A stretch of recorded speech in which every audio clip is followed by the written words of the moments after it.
Tushunsalar, bugun yugurgan chiqmoqchiman. Ozgina motivatsiyam oshib ketdi. Soat kechki 6:30 ko'ramiz. Plan qanaqa? Plan shu, kamida 2 yoki 3 kilometr yugurish. To'g'ri, bu kam, lekin anchadan beri yugurmasam endi boshlayotganim uchun it's okay, ya'ni oyoqqa unchalik nagruska bermaydi. Okay, hozir chiqib oldim. Sekin mahallalar ichidan katta yo'lga chiqib olsak, u yo'lga bosamiz. Wow, bunaqa yo'lda yugurish. Boshqacha bo'lsa kerak.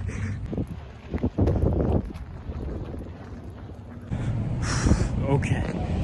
Mashiga o'tirib, birpas dam olib, mana shu yo'l tomon yugurishni boshlayman. Aytgancha. Mana bunaqa go'zallikda yugurish boshqacha ekan, ishoninglar. Yana bir e'tibor bergan narsam, bu yerda yuguradiganlar juda ham ko'p. Ya'ni o'zimizda topish qiyin. To'g'risi.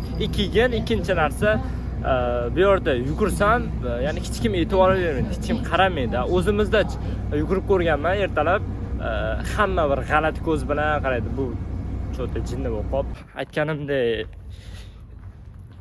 2:35 kilometr yuguribman.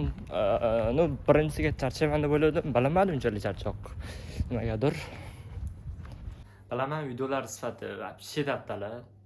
Chunki videolarni shunchaki kat qilib YouTube'ga joylab boryapman.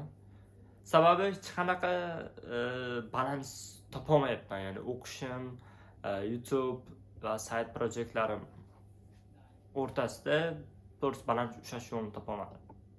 Ya'ni uni qilsam bu bo'ladi, bu qilsam u qolib ketadi. Shuning uchun YouTube'ga kamroq vaqt ajratyapman. Bilib olishinglar mumkin, qachonki videolar sifati oshishni boshlasa, demak, yo'lni topgan bo'laman. Bu holat o'zimni o'tganligi holatimdan ancha yaxshi, chunki at least I'm doing something. Ya'ni hech bo'lmasa YouTube'ga video joylayapman. Afsuslanadigan narsam bo'lmaydi-da, chunki agar hozir hech nima qilmasam, YouTube joylamasam 5 yildan keyin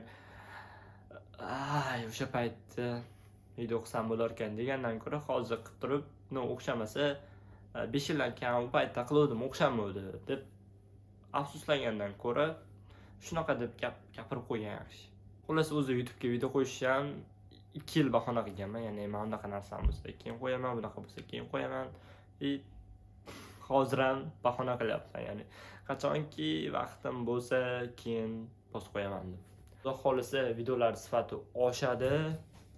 Bu menga bog'liq. Men bahona ishlab chiqarishim yoki ishlab chiqarmasligimga bog'liq. Вообще приkolnisi, o'z YouTube kanal ochish plani 2 yil oldin kelgan. 9-sinfda o'qib yurgan paytimda, o'sha payt o'rtog'im bilan gaplashganmiz, davay ochamiz, YouTube ochamiz, qilamiz deganmiz. Qanaqadir bahona qilganmiz o'sha paytda. Ya'ni bizda bu narsa yo'q, shu narsa bo'lsa keyin ochamiz. 2 yil oldin. Hozir o'ylab qarayapman, agar o'sha payt o'zimizda bor narsalar bilan ochganimizda, hozir hech bo'lmasa bir nima bo'lardi. Hech bo'lmasa 5000 ta podpisчигimiz bo'lardi. 2 yil oldin yurgizganimizda.